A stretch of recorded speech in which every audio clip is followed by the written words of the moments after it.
이 시간 다비다야 일어나라라는 제목으로 말씀 전하겠습니다. 예수님께서 공생의 기간 동안 감당하신 사역 중에 하나는 치유 사역입니다. 예수님께서는 수많은 병자들을 치료하셨는데 그 중에는 중풍병 걸린 사람들도 있었고 나병과 같은 각종 또 피부 질환에 걸린 사람들도 있었고 또 어떤 사람들이 있습니까? 여러 많은 혈류병 앓은 여인들을 비롯해서 여러 많은 또 병자들을 고치신 예수님이세요.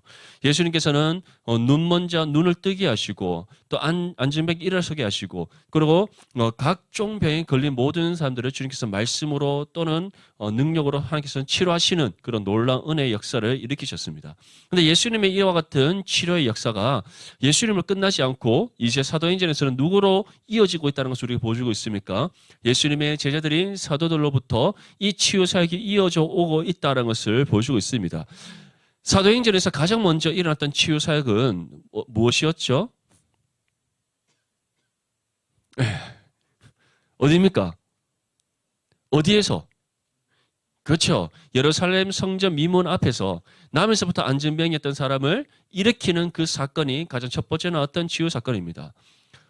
기도하는 그 시간에 베드로와 요한이 손을 붙잡고 성전 미문으로 올라가는데 미문 앞에는 남에서부터 안진병이던 한 사람이 늘 그 시간에 구걸하고 있더라. 근데 그 사람에게 이제 베드로가 다가갑니다. 그에게 무엇이라고 말합니까? 내게 음과 근은 없거니와 내게 있는 것을 내게 주노니 어떻게? 일어나. 주 예수 그리스도의 이름으로 명하노니 어떻게? 일어나 걸어라. 그랬더니 그 사람이 그 즉시 일어나 걸을 뿐만 아니라 예수 그리스도의 이름의 영광을 찬송하며 예루살렘 성전 안에 들어가서 막 기뻐 뛰며 춤추며 노래를 하더라. 주님께 영광의 찬송을 올려드리더라. 그것이 첫 번째 일어났던 사건입니다. 그때 이후로부터 사도들이 계속해서 하나님의 말씀을 가르치면서 영혼 구원의 역사를 일으킵니다. 그 영혼 구원의 역사를 일으키는 것과 동시에 또 어떠한 역사를 일으킵니까? 병든 자들을 고치는 치유의 역사가 계속해서 일어나더라. 그것이 바로 사도행전이 우리에게 전하고 있는 하나의 사건이에요. 그렇다면 이 치유의 사건은 단순히 병을 고치는 것을 끝납니까? 그렇지 않죠. 그것은 하나의 우리의 육신의 필요를 채워주시는 하나님의 은혜일 뿐입니다. 하나님께서는 그 치유의 역사를 통해 실질적으로 무엇을 고치시는 겁니까? 죄로 인해 죽었던 그 영혼을 다시 살리시는 구원의 역사였다는 사실을 믿을 수 있기를 바랍니다. 아멘? 우리도 마찬가지입니다. 여러분도 오늘 이 자리에 왜 나왔습니까? 다른 지체들하고 예배 끝나면 빨리 맛있는 거 먹고 놀러 가려고 왔습니까? 그렇지 않죠. 예배를 통해서 하나님께서 부어주시는 그 은혜 가운데 지치고 상한 우리의 심령이 회복되기를 간절히 소망하는 마음으로 나온 거 아닙니까? 한 주간의 일상이 주어진 삶 속에서 여러분들 얼마나 치열하게 살아왔습니까? 신앙 붙잡고 하나님 앞에 복음과 삶의 일치를 이루기 위해 노력했습니까? 아멘? 그러한 삶을 살아가기 쉽습니까? 쉽지 않죠. 얼마나 각종 세상의 유혹들이 많이 있습니까? 특별히 이제 수련회를 앞두고 왜 수련회에 참석하지 않냐고 물으면 가장 먼저 나오는 대답이 뭔지 아십니까? 아르바이트. 여러분들 때 지금 먹고 사는 문제로 맞죠? 목숨 내놓고 사는 그런 인생은 아니잖아요. 맞죠? 아직까지. 그런 때는 아니잖아요. 아르바이트. 두 번째, 공부. 세 번째, 또 가족 행사. 되려고 하면은 수많은 우리가 핑계를 댈 수 있습니다. 하지만 그 모든 것이 하나님 앞에는 핑계가 될 수 있을까요? 없을까요? 핑계가 되지 않습니다. 맞죠? 핑계 되지 않습니다. 우리 승찬이. PT 미룰 수 있어요. 화이팅! 맨날 자기 몸 좋은 거 찍지 말고 수련회 갑니다. 3일간 쉽니다. 이런 거 딱 올리면 주의 영광이 임하지 않겠어요. 맞죠? 그런 결단. 우리가 이와 같이 하나님께서 우리에게 베풀어 주신 은혜, 그 은혜를 사모함으로 오늘 예배 자리에 나왔잖아요. 그럴 때 우리가 하나님 앞에 정말 그 예배를 사모하는 마음으로 하나님께 예배 드릴 때 어떤 은혜를 주십니까? 한 주간의 삶 속에서 우리가 받았던 그 여러 가지 시험과 환난과 고난과 고통과 또 내 심령 안에 내 심령에 또 피폐해지고 가난해지고 또 병든 그 모든 것들 하나님께서 치유하시는 은혜, 새 영과 힘을 주시는 은혜, 다시 새롭게 변화시키시는 은혜가 오늘 이 시간 임할 줄 믿습니다. 아멘. 그 은혜를 우리가 경험하기 때문에 또다시 그 은혜를 구하고 그보다 더 값진 은혜가 나의 심령 가운데 임하기를 간절히 소망하는 마음으로 오늘 예배 자리에 나왔지 않습니까? 우리가 예배에 나오는 이유가 바로 거기에 있는 거예요. 먼저는 하나님께 영광 올려드리고 또 하나님께서 우리에게 주시고자 예배하신 은혜를 통해 새 영과 힘을 얻고 또 하나님께 주신 그 은혜로 한 주의 삶을 힘차게 살아내어서 믿음으로 승리하기 위해 오늘 이 자리에 나온 거 아닙니까? 이처럼 예수님의 치유사역, 또 사도들로부터 이어지는 그 모든 치유사역은 단순히 우리의 육신의 필요를 채워주는 것이 아니라 바로 죄로 인해 죽었던 우리의 영혼을 살리는 구원사역이었다는 것. 그리고 그 구원사역은 지금도 성령께서 우리를 통해 이 땅 가운데 이루기를 원하신다는 사실을 믿을 수 있기를 바랍니다. 그러기 위해서 우리는 어떻게 된다? 내가 받은 복음을 나의 입술을 열어 전해야 되는 겁니다. 그 내가 나의 입술을 열어서 복음을 전할 때 그 복음의 능력과 효력이 있기 위해서는 나의 삶이 먼저 무엇과 일치를 해야 됩니까? 복음과 일치를 이루어야 되는 거예요.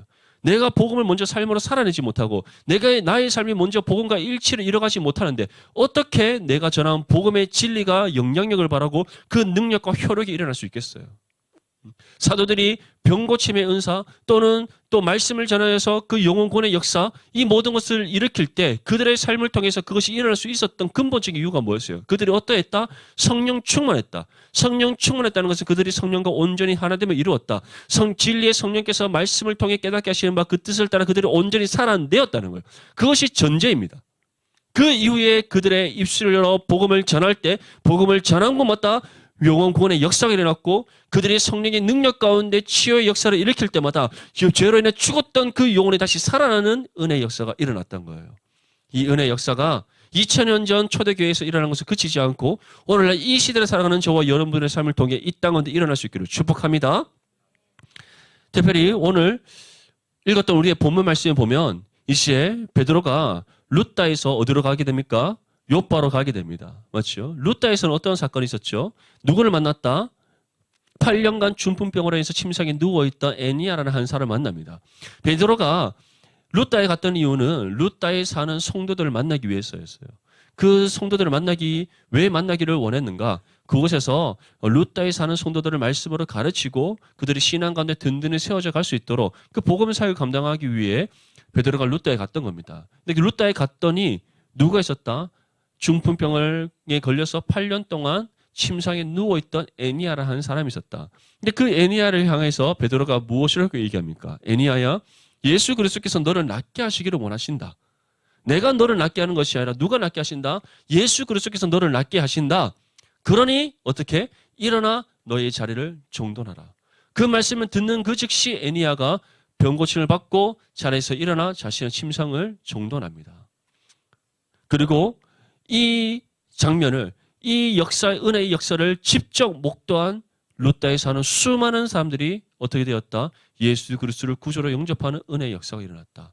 하나님께서는 애니야가 고침받는 은혜의 역사를 통해 애니야의 육신뿐만 아니라 그 영혼이 새롭게 변화되어지는 영혼 구원의 역사를 일으키시는 그 사건을 통해 루다에 사는 수많은 사람들을 구원하시는 은혜를 베풀어 주셨다는 사실 기억할 수 있기를 바랍니다. 이처럼 성경이 우리에게 말하는 그 모든 치유의 역사, 성경이 우리에게 전하고 있는 그 모든 치유의 역사는 단순히 한 사람의 육신의 필요를 채워주는 것이 아니라 영혼을 새롭게 변화시키는 은혜의 역사. 그리고 그 변화된 영혼을 통하여서 또 하나님께서 예배하신 수많은 영혼들이 주님의 품으로 돌아오는 영혼 구원의 역사의 시발점이 된다는 사실을 기억할 수 있기를 축복합니다.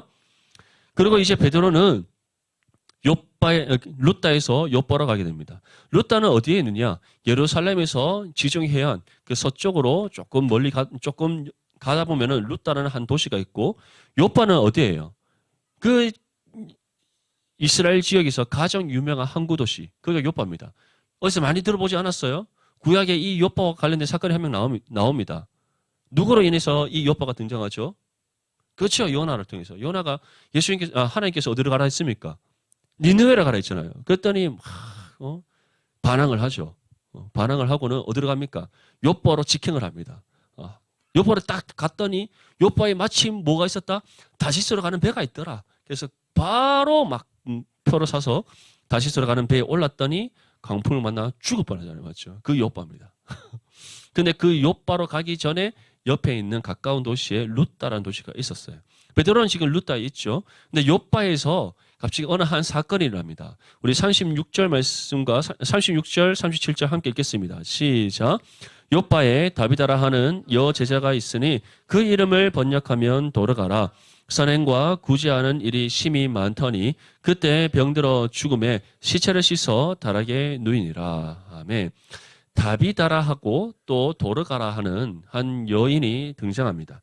다비다는 다시 말해 히브리어 발음으로 이 사람의 이름이 다비다인데 다비다를 헬라어로 번역하면 도르가입니다. 똑같은 이름이에요. 뜻은 어떤 뜻이냐? 이 이름 다비다라는 이름의 뜻은 아름다운 사슴이라는 뜻입니다. 아름다운 사슴. 정말 이름이 멋지죠. 이 사람의 이 이름의 뜻처럼 다비다라는 한 여인이 어떠한 사람인지를 보여주는 거예요. 아름다운 사슴. 우리 그 사슴을 세 글자로 뭐라고 합니까? 그것이 꽃사슴. 우리 디모데 꽃사슴 있습니까? 너무 저예라는 눈빛으로 저를 바라보지 마세요. 정말 민망합니다. 아시겠죠? 저예라는 눈빛. 그냥 우리 자매는 대체로 다 꽃사슴이죠, 맞죠? 꽃사슴이지. 그러면 우리 형제들은 뭡니까? 우리 형제들은 뭘까요? 껍데기. 네. 우리 형제 다 멋있잖아요, 그렇죠? 우리 뭐 다 레이디맨 젠틀맨 아닙니까? 뭐죠, 우리 디모데는? 레이디 앤 젠틀맨. 여러분들 너무 나한 꽃사슴의 눈빛을 쳐다보니까 목사님이 당황하잖아요. 여러분들 다 꽃사슴 맞지? 우리 형제들 다 멋지죠. 늑대들이잖아요. 왜냐면 늑대들. 자, 어쨌든. 이 다비다라는 여인이 아름다운 사심이라는 이름처럼 정말 이 사람이 하나님 보시기에 아름다운 한 명의 믿음의 사람이었다. 그래서 이 다비다에 대해서 어떻게 표현하고 있습니까? 이 사람이 선행과 구제하는 일이 심히 많았다. 선행과 구제. 이 사람이 단순히 다른 사람들을 돕는 역할을 감당했다는 것이 아닙니다. 여제자라고 하는 것은 이 사람은 신실한 믿음의 사람, 예수 그리스도의 가르침을 따라 온전히 살아가는 바로 신실한 그리스도인이었다는 것을 지금 말씀하고 있는 거예요. 그렇다면 이 사람이 선행과 구제를 행했다는 것은 어떠한 선행과 구제입니까? 그리스도의 사랑으로 이웃을 섬기고 돕는 일에 앞장섰던 사람. 그건 누구다? 다비다였다. 정말 아름다운 사람이죠. 그리스도의 사랑의 통로로서 쓰임받고 그리스도의 사랑으로 정말 여러 많은 또 사람들을 돕는 일에 힘썼던 사람. 그 사람이 다비다예요. 근데 이 다비다가 어떻게 되었다? 병들어서 죽게 되었다. 그래서 병들어 죽었다는 것은 이 다비다가 이 당시에 의술로 고침받을 수 있는 병이었다 아니었다? 아니었다. 이 당시에 의술로는 도저히 병 고침 받을 수 없는 중한 병에 걸렸고 그 병으로 인하여서 다비다가 죽었다는 거예요. 그리고 이제 사람들은 그 다비다의 시체를 깨끗이 씻어서 달에게 누였습니다. 그리고 난 이후에 이제 다비다와 함께 있던 사람들이 누구를 찾아가게 됩니까? 베드로를 찾아가게 되었다. 우리 38절에서 40절까지 말씀 함께 읽겠습니다. 시작.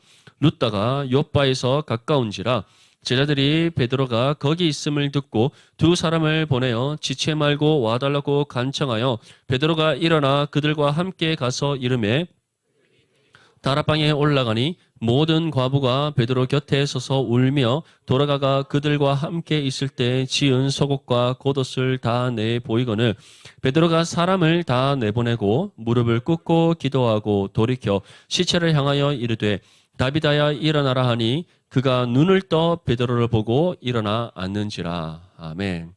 여러분들 한 가지 기억해야 될 것은 이 당시 때 예수님 당시나 또는 이 초대교회 당시 때 여성의 신분으로 선행과 구제의 일을 감당한다는 것은 실질적으로 어려운 일입니다.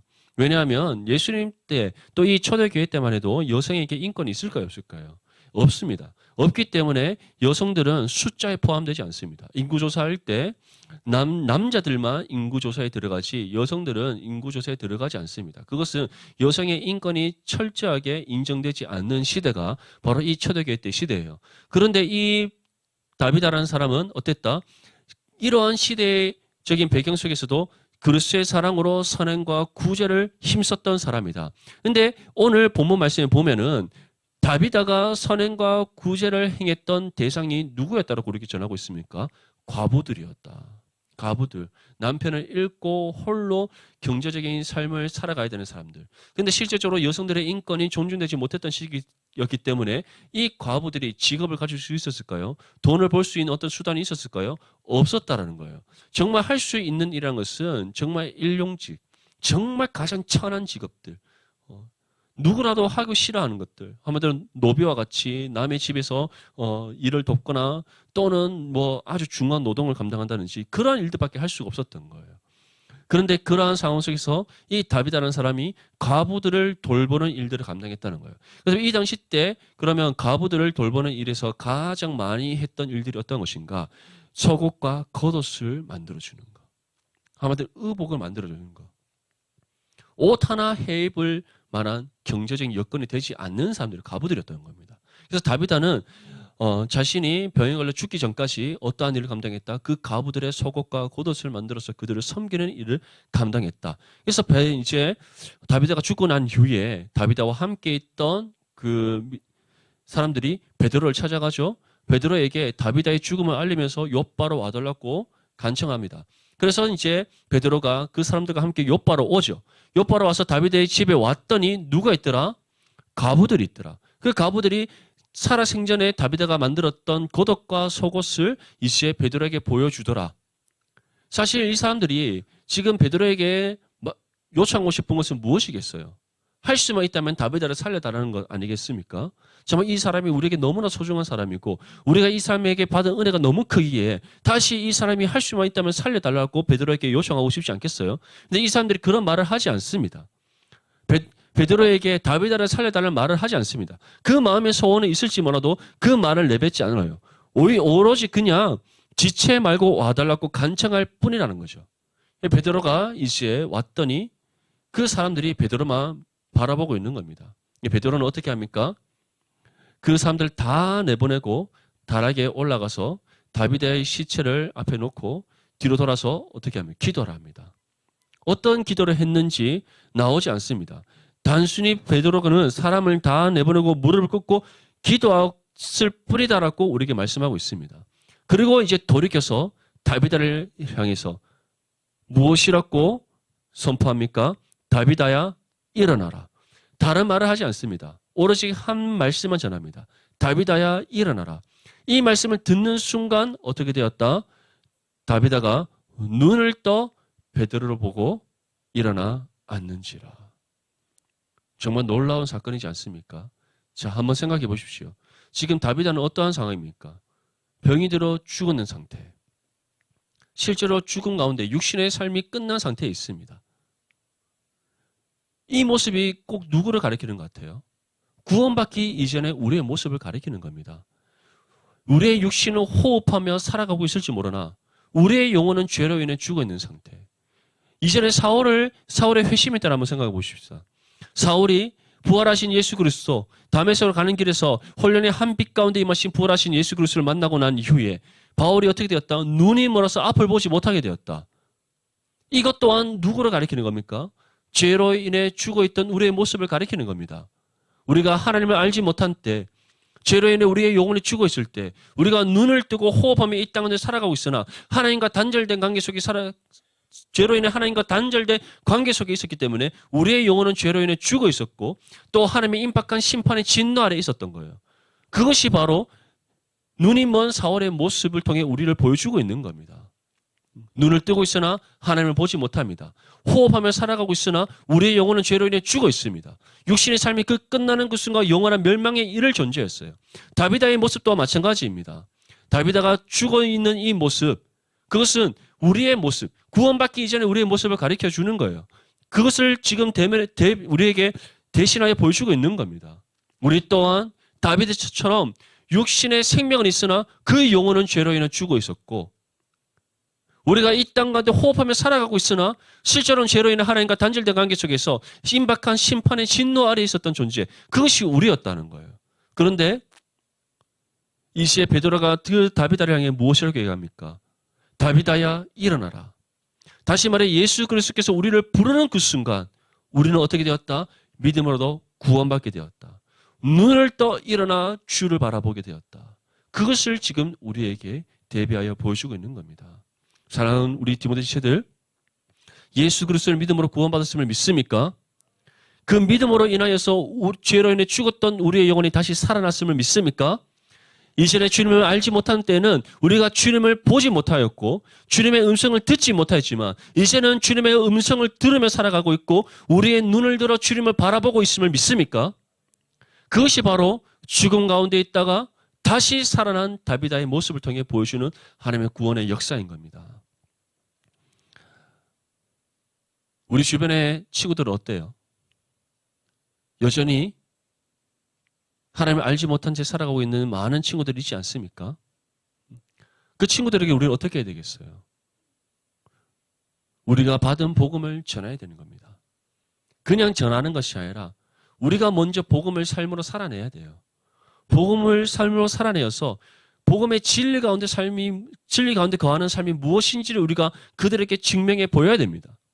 나타내 볼 수 있어야 돼요. 세상 친구들이 여러분들을 볼 때 이렇게 평가합니까?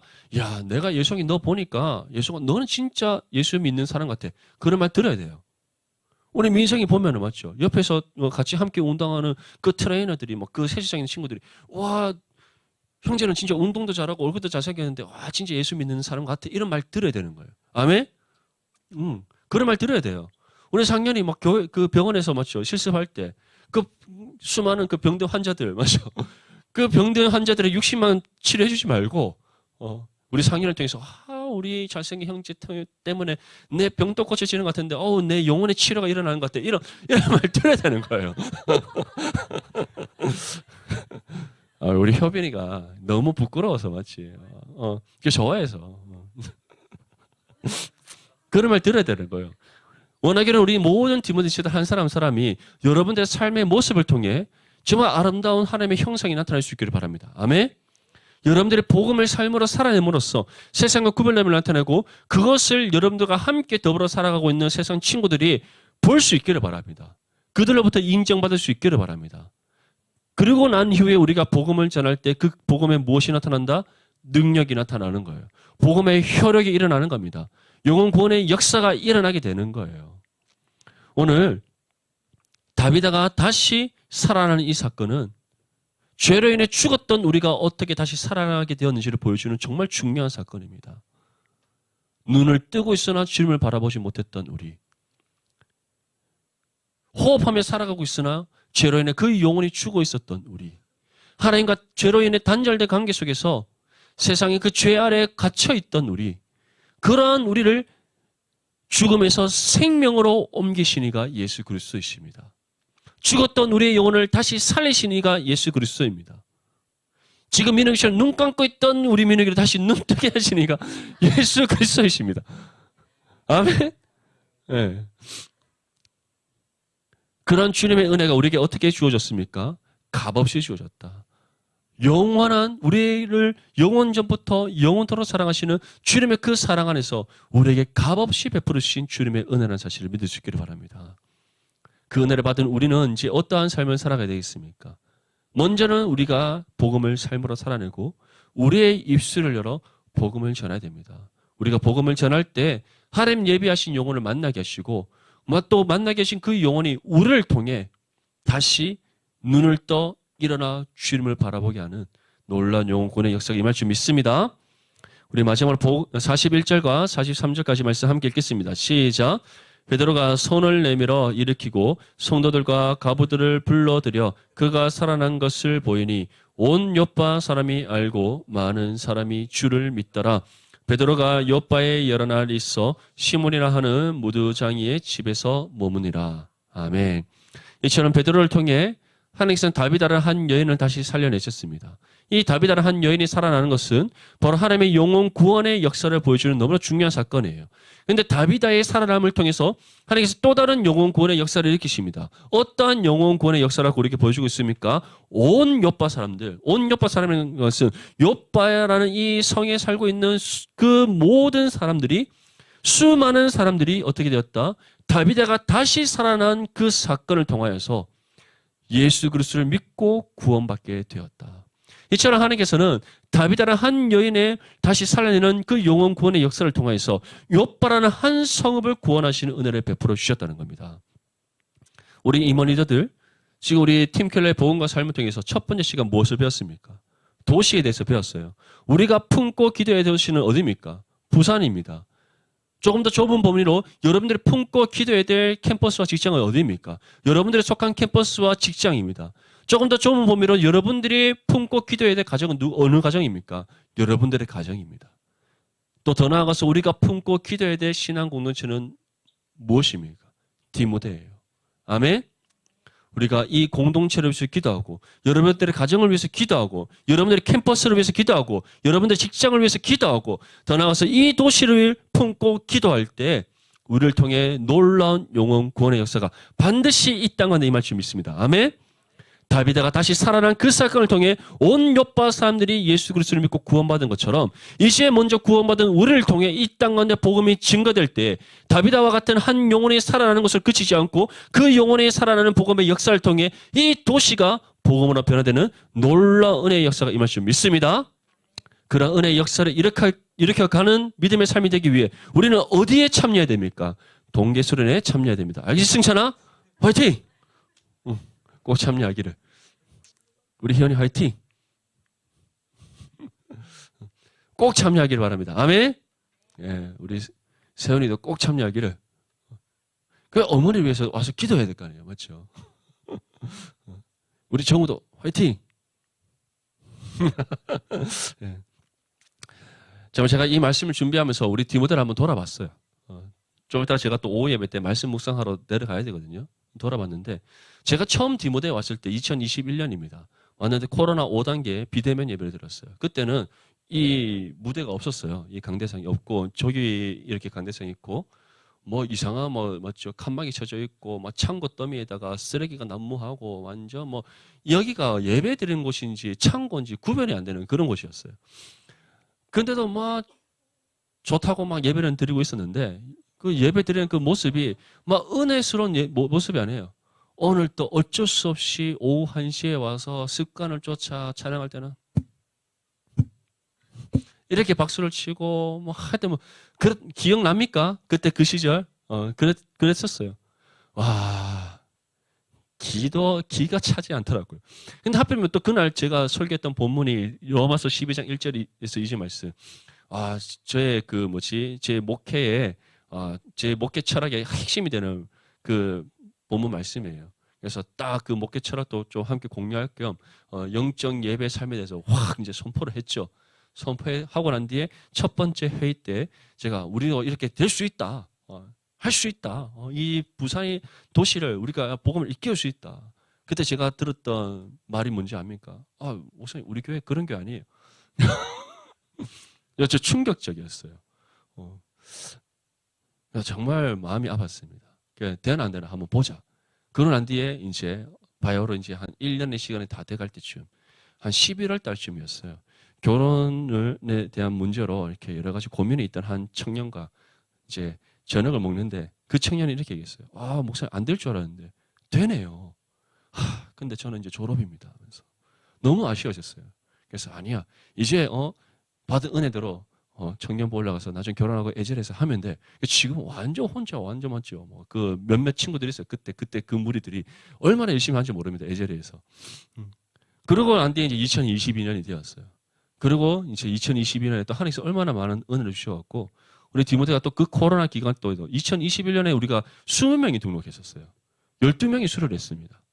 2022년에는 우리가 방문자까지 다 합하면 48명이 왔어요. 대단하죠. 작년에는 우리 등록자만 했을 때 30명이 오고 19명이 수료를 했습니다. 멋지지 않습니까? 우리 디모데. 올해는 더 풍성한 은혜의 열매가 맺을 줄 믿습니다. 아멘. 중요한 것은 다비다라는 한 여인이 다시 살아난 그 사건을 통해 욥바라는 한 도시가 변화되었어요. 마찬가지로 이제 복음을 삶으로 살아내고 또 그러한 삶 속에서 우리가 복음을 전할 때 우리를 통해 한 영혼 한 영혼이 다비다처럼 다시 살아나는 은혜가 임할 줄 믿습니다. 또 더 나아가서 그 한 영혼의 영혼 구원의 역사를 통해 이제는 더 나아가서 이 부산 땅이 복음으로 변화되어지는 놀라운 은혜의 역사가 임할 줄 믿습니다. 그 일을 위해서 귀하게 쓰임받는 우리 디모데가 될 수 있기를 주님의 이름으로 축복합니다.